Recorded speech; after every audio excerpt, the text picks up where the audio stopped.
এর আগে তোমরা সরল সুদে অঙ্ক কষা শিখেছো, কিন্তু বাস্তবে তুমি যদি ব্যাংক বা কোথাও টাকা রাখো, তাহলে তুমি সরল সুদে যে সুদ আসে তার থেকে দেখবে তুমি বেশি সুদে পাচ্ছ। যেমন ধরো তুমি ব্যাংকে 1,000 টাকা জমা রেখেছো 5% সুদে, তাহলে 2 বছর বাদে তোমার সুদ হওয়া উচিত ছিল 100 টাকা, কিন্তু তুমি যখন দেখছো তখন দেখছো সেটা 100 নয়, তার থেকে বেশি। তাহলে কি হচ্ছে না, আমরা সরল সুদে অঙ্ক কষার সময় দেখেছি যে সুদ সমান সমান পি আর টি ভাগ 100, অর্থাৎ প্রিন্সিপাল বা আসল, সুদের হার এবং সময়ের সাথে সুদ সরল সম্পর্কে থাকে। এবার আমরা এখানে দেখছি যে আমাদের সুদের হার একই আছে, অর্থাৎ 5%। সময় প্রথম বছর 1 বছর, তারপরেও 1 বছর বাদে আমরা দেখছি, তাহলে তো আমাদের সুদ পরিবর্তন হওয়ার কথা নয়, কিন্তু হচ্ছে। তাহলে কোথায় পরিবর্তনটা হচ্ছে? আসলে প্রথম বছর আমরা 1,000 টাকা আসলের ওপর সুদ নির্ণয় করছি, কিন্তু দ্বিতীয় বছর আমাদের আসলটা প্রথম আসল যোগ সুদ, সেই যে মোট সুদ আসল তার ওপর আবার 5%-এর সুদ পাচ্ছি। এই থেকেই আমাদের সুদের পরিমাণ প্রথম বছরে যা পাই তার পরের বছরে বেড়ে যায়। এটাকেই বলা হয় চক্রবৃদ্ধি সুদ, অর্থাৎ প্রত্যেকবার আসলের পরিমাণ বাড়তে থাকে। তাহলে এগুলো যখন আমরা হাতে করব তখন আমরা দেখে নেব যে কি করে অঙ্কগুলো হচ্ছে। তাহলে আমরা একটা অঙ্ক করে দেখে নিই। এতদিন আমরা সরল সুদের অঙ্ক কষেছি, এবার দেখব কি করে চক্রবৃদ্ধি সুদের নির্ণয় করা হয়। তা আমরা প্রথমেই কি বলেছি, চক্রবৃদ্ধি সুদের ক্ষেত্রে প্রতি বছর যে সুদ পাই আমরা সেটিকে আসলের সঙ্গে যোগ করে আমরা যে সুদাসল পাই তার উপর আবার পরের বছরে সুদ নির্ণয় হয়। তাহলে দেখি আমাদের অঙ্কতে কি বলেছে না, 30,000 টাকার বার্ষিক 6% চক্রবৃদ্ধি সুদের হারে 2 বছরে মোট সুদ ও সমূল চক্রবৃদ্ধি সুদ কত হবে হিসেব করে লিখি। তাহলে আমাদের সুদের হার 6%, তাহলে 1 বছরে 100 টাকায় সুদ হয় 6 টাকা, তাহলে 1 বছরে আমাদের কাছে আছে 30,000 টাকা। 30,000 টাকায় সুদ হয় বাই ভাগ 100 টাকা, অর্থাৎ 1,800 টাকা সুদ হয় 1 বছরে। তাহলে 1 বছরে সুদ আসল কত হয়? 30,000 যোগ 1,800, অর্থাৎ 31,800 টাকা। এর পরের বছর যখন আমরা সুদ নির্ণয় করব তখন আমরা এর উপরে সুদ নির্ণয় করব। তাহলে দেখি পরের বছরেও সুদের হার একই থাকছে, অর্থাৎ পরের 1 বছরে 100 টাকায় সুদ হয় 6 টাকা, পরের 1 বছরে 31,800 টাকায় সুদ হয় 31,800 গুণ 6 ভাগ 100,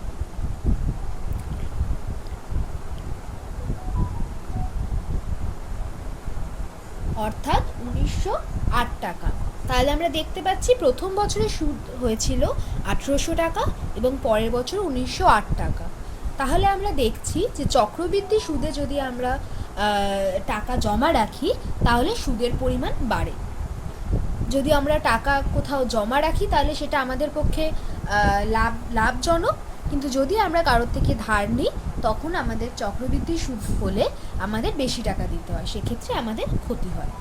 তাহলে 2 বছরে মোট সুদ আসল কত হলো? 2 বছরে দ্বিতীয় বছরে আমাদের আসল ছিল 31,800 টাকা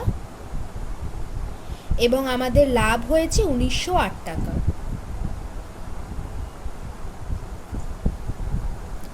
অর্থাৎ 33,708 টাকা আমাদের 2 বছরে সবৃদ্ধি মূল বা সুদাসল আমরা পাচ্ছি।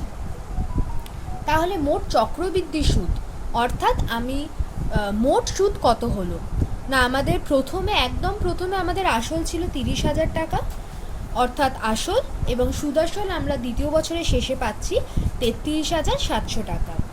তাহলে মোট সুদ হয়ে যাবে সুদাসল বিয়োগ আসল, অর্থাৎ 33,708 বিয়োগ 30,000, অর্থাৎ 3,708 টাকা হয়ে গেল। এবার আমরা দেখছি আমাদের এই অঙ্কটা করতে অনেকগুলো স্টেপস লাগছে। প্রথমে আমাদের 1 বছরের সুদ, সেখান থেকে সুদাসল, আবার দ্বিতীয় বছরের সুদ, দ্বিতীয় বছরের সুদাসল। এবার আমরা অন্য একটা পদ্ধতি দেখব যেখানে অঙ্কটি আরও তাড়াতাড়ি করা যাবে। সরল সুদে অঙ্ক কষার সময় আমরা এরকম করেছিলাম না, আসলকে পি টাকা, সুদের হারকে R% এবং সময়কে আমরা n বছর ধরছি। তাহলে আমরা সরল সুদে কি দেখেছি, সুদ I = PRN ভাগ 100, এটা আমরা দেখেছি। এবার এরকমই আমরা আরেকটি ফর্মুলা বার করব চক্রবৃদ্ধি সুদের ক্ষেত্রে। প্রথমে আমরা একই রকমভাবে যাই না, 1 বছরে সুদ কত, অর্থাৎ PR, এখানে n হচ্ছে 1, কারণ আমরা 1 বছরের সুদ নির্ণয় করছি, ভাগ 100, অর্থাৎ PR ভাগ 100। তাহলে প্রথম বছরের সুদ আসল P যোগ সুদ PR ভাগ 100। এখান থেকে P কে আলাদা করে নিলে P গুণ 1 + R ভাগ 100। এবার দ্বিতীয় বছরের সুদ, দ্বিতীয় বছরে আমাদের আসল হচ্ছে এইটা, এর ওপর R% সুদ, তাহলে আসল গুণ R, এখানেও গুণ 1, কারণ আবার পরের 1 বছরে আমরা সুদ নির্ণয় করছি, ভাগ 100। দ্বিতীয় বছরের সুদ আসল কত, P গুণ 1 যোগ R ভাগ 100 যোগ দ্বিতীয় বছরের সুদ কত, P গুণ 1 + R ভাগ 100 গুণ R ভাগ 100। এখান থেকে আবার আমরা P গুণ 1 + R/100টাকে আলাদা করে নিলে আবার এদিকে পাচ্ছি 1 + 100, সেটা সমান সমান হয়ে যাচ্ছে P গুণ 1 + R/100 দ্বিঘাত বা স্কোয়ার।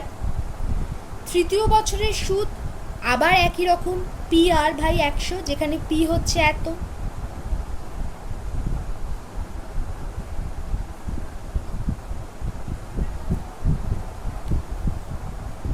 তাহলে তৃতীয় বছরের সুদ আসল হচ্ছে P গুণ 1 যোগ R ভাগ 100 স্কোয়ার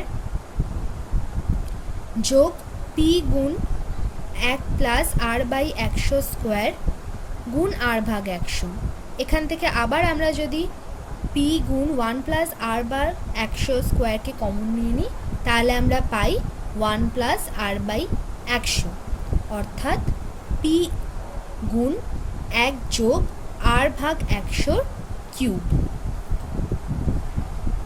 তাহলে আমরা কি দেখলাম, প্রথম বছরের সুদ আসল P গুণ 1 যোগ R ভাগ 100, দ্বিতীয় বছরে এটা P একই থাকছে, 1 যোগ R ভাগ 100 স্কোয়ার, অর্থাৎ দ্বিঘাত হচ্ছে। আবার তৃতীয় বছরে P + 1 যোগ R ভাগ 100 কিউব হয়ে যাচ্ছে। এরকম করে আমরা যদি nth বছরে n নম্বর বছরে সুদাসল দেখি, তাহলে এখান থেকে আমরা দেখতে পারি সেটা হয়ে যাবে P গুণ 1 যোগ R ভাগ 100 9 ঘাত বা 9 এর পাওয়ার। এবার এখানে আমাকে যত বছর বলবে n এর জায়গায় সেই মান বসালে আমরা সুদাসল পেয়ে যাব। যেমন এখানে আমরা দেখেছি দ্বিতীয় বছরে, অর্থাৎ n = 2, যদি n = 2 হয় তাহলে সুদাসল কত হয়ে যায়, P গুণ 1 যোগ R ভাগ 100 পাওয়ার 2 বা দ্বিঘাত, একই জিনিস, এটা আমরা আগেই দেখেছি। তাহলে এবার থেকে আমরা যখন চক্রবৃদ্ধি সুদে সুদাসল নির্ণয় করব তখন আমরা এই ফর্মুলাটি ইউজ করব।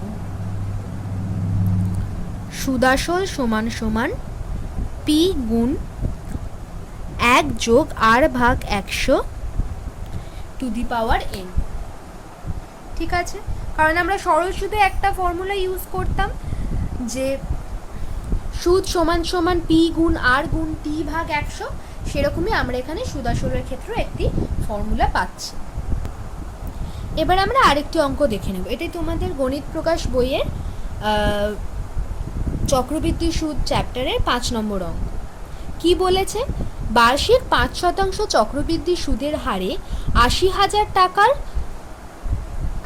আড়াই বছরের সমূল চক্রবৃদ্ধি কত হবে? আড়াই বছর, তাহলে প্রথমে আমরা এটাকে 2 বছরের চক্রবৃদ্ধি সুদ বার করব, তারপরে অর্ধেক বছরের। তাহলে দেখা যাক। তাহলে আমরা যে নতুন ফর্মুলাটি শিখলাম সেইটি ব্যবহার করে আমরা অঙ্কটি করার চেষ্টা করি। তাহলে চক্রবৃদ্ধি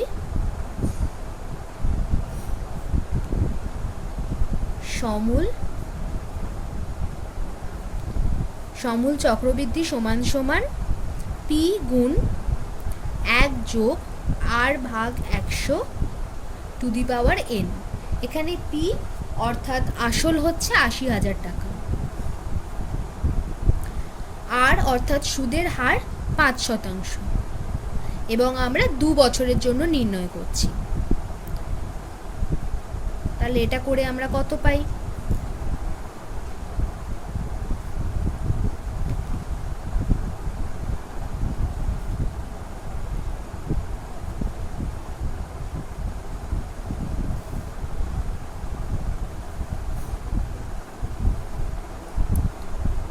একুশ গুণ 21 হয় 441 টাকা, তাহলে 8,820 টাকা। এখানে এটি 200 হবে, তাহলে পাচ্ছি 88,200 টাকা। এটি হয়ে যাচ্ছে 2 বছরের সুদ আসল। তাহলে 2 বছরের পরে যে অর্ধেক বছর আছে সেই বছরের আসল শেষের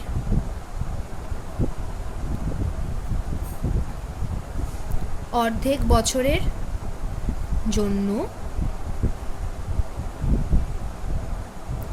আসল হচ্ছে 88,200 টাকা। তাহলে এখানে আমরা সুদ নির্ণয় করব। সুদ এখানে এটা সরল সুদের যে ফর্মুলা সেটা দিয়ে আমরা বার করতে পারি। পি আর টি, পি হচ্ছে 88,200, আর তো একই আছে 5% এবং সময় অর্ধেক বা হাফ বছর ভাগ 100।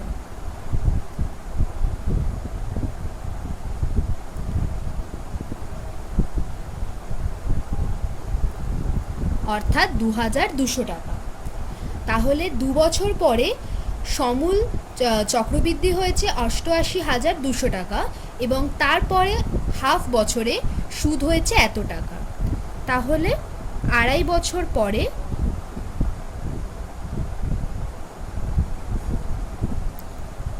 মোট সুদাসল আসল 88,200 যোগ 2,205 টাকা,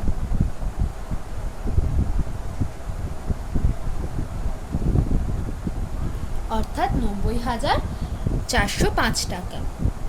ঠিক আছে, এবার এখানে যে আমরা এই ফর্মুলাটা পেয়েছি এর ওপরে বিভিন্ন অঙ্ক আসে, যে কখনো হয়তো সমূল চক্রবৃদ্ধি সুদ দিয়ে দিল, তোমাকে আসল বা প্রিন্সিপাল বার করতে হবে, কখনো বা সময় বের করতে হবে, কখনো বা সুদের হার বের করতে হবে। এখানে 1, 2, 3 এবং 4টে আমাদের অজানা ভ্যারিয়েবল আছে। সেখানে যে কোনো 3টির মান যদি দেয়া থাকে তাহলে আমরা আরেকটি সহজেই বার করে নিতে পারবো। এবার আমরা আরেকটি অঙ্ক দেখব, 19 নম্বর অঙ্ক। কি বলেছে না, 3 মাস অন্তর দেয় বার্ষিক 10% চক্রবৃদ্ধি হার সুদে 6,250 টাকার 9 মাসে চক্রবৃদ্ধি সুদের হিসেব করে লিখি। 3 মাস অন্তর, এটার মানে কি না, বার্ষিক হার সুদের হার 10% থাকছে বার্ষিক, কিন্তু 3 মাস অন্তর আসলের সঙ্গে সুদ যোগ হচ্ছে। অর্থাৎ এর আগের আমরা যে অঙ্কটি করলাম সেখানে 1 বছর অন্তর অন্তর আসলের সঙ্গে সুদ যোগ হচ্ছে, কিন্তু এখানে 3 মাস অন্তর অন্তর আসলের সুদ যোগ হবে। তাহলে দেখি, এখানে আমরা প্রথমে ঐকিক নিয়মের মাধ্যমেই করব। প্রথম 3 মাসের ক্ষেত্রে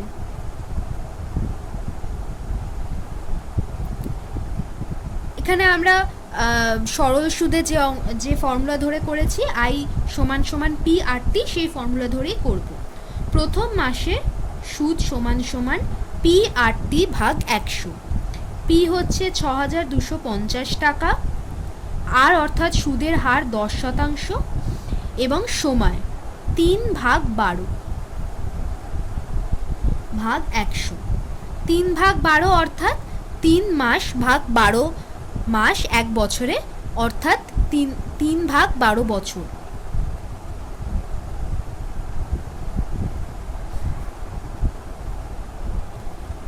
এক ভাগ 4।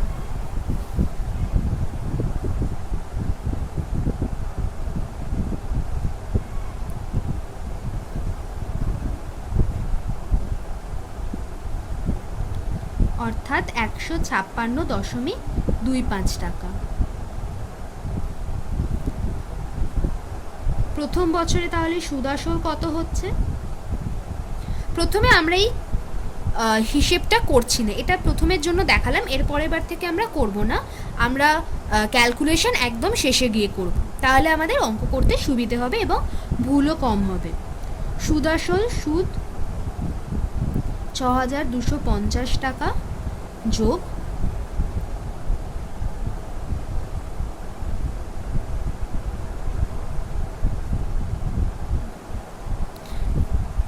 এখানে আমরা আসল কি পি ধরছি, আর এবং এটা 1/4 100। তাহলে আমরা পি আর এসবের ভ্যালু মান একেবারে শেষে গিয়ে বসিয়ে আমরা তাড়াতাড়ি অঙ্কটি করে ফেলতে পারবো।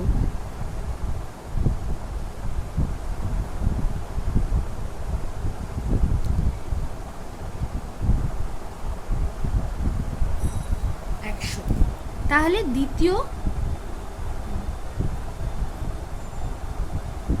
দ্বিতীয় 3 মাসে বা তার পরের 3 মাসে সুদ আসল কত হয়? আসল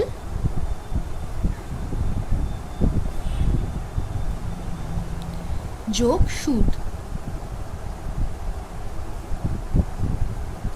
পি আর টি, সময় আবার 1/4 হবে, সময় আবার 1/4 হবে, কারণ পরের 3 মাস মানে 1/4 বছর। এখান থেকে আমরা পি গুণ 1+r/4 ভাগ 100 কমন নিয়ে আবার পাই 1 যোগ r/4 ভাগ 100, অর্থাৎ 100 পাওয়ার 2 বা দ্বিঘাত। শেষের 3 মাস সুদ আসল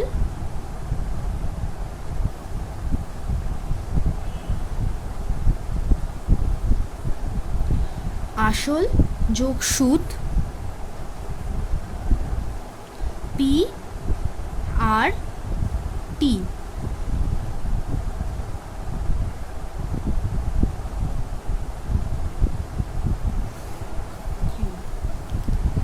এবার আমরা এটাকে একটু পর্যালোচনা করি যে এটা আমরা কি পেলাম। আমাকে যদি এখানে বলতো 6 মাস অন্তর অন্তর আমাদের আসলের পরিমাণ বাড়ে, তাহলে কি আমরা এত বড় করে অঙ্কটা করব? না, আমরা একটু দেখি। আমাদের বলেছে 3 মাস অন্তর, 3 মাস অন্তর 1 বছরে 4 ভাগ হয়, তাই তো? তাহলে 3 মাস মানে হচ্ছে 1/4 বছর। 6 মাস মানে হচ্ছে 6/12, অর্থাৎ 1/2 বছর বা অর্ধেক বছর। এটাকে আমরা যদি n ধরি এন মাস। এনটা অবশ্যই 12 থেকে কম, কারণ যদি 12 থেকে বেশি হয় তাহলে সেখানে আমরা 1 বছর এত মাস এরকম করে পাবো। আচ্ছা, যদি আমাদের এন মাস পরে আসলের পরিমাণ বাড়ে তাহলে এন ভাগ 12 বছর। তাহলে এটাকে আমরা যদি আরো সাধারণ করে দেখতে চাই তাহলে সুদাসল হবে পি গুণ 1 যোগ আর ভাগ 4 অথবা আর গুণ 1/4। সেটাকে আমরা সাধারণভাবে কি পেয়েছি, এন ভাগ আর। যখন এন 3 মাস তখন এটা 1/4 হয়ে যায়, যখন এন 6 মাস তখন 6 ভাগ 12 অর্থাৎ 1/2 হয়ে যায়। তাহলে আমরা এটা কি লিখতে পারি, আর গুণ এন ভাগ 12 ভাগ 100। এবার দেখো এখানে টু দি পাওয়ার 3 অর্থাৎ 3 মাস। এখানে যদি এন মাস হয় তাহলে এটা হয়ে যাবে এন। তাহলে দেখো এই ফর্মুলাতে আমরা এন সমান সমান যদি 3 বসাই তাহলে এখান থেকে এই ফর্মুলাটা চলে আসছে।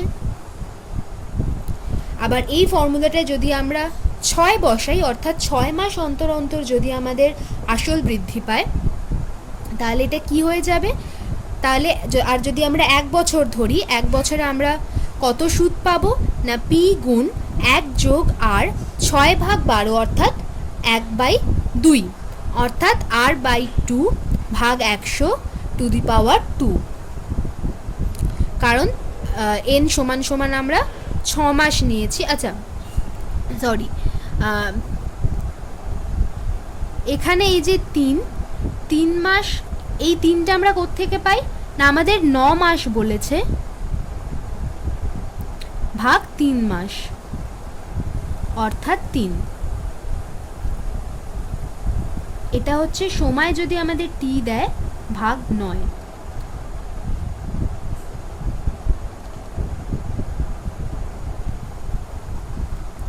তাহলে কি পাই, টি ভাগ এন।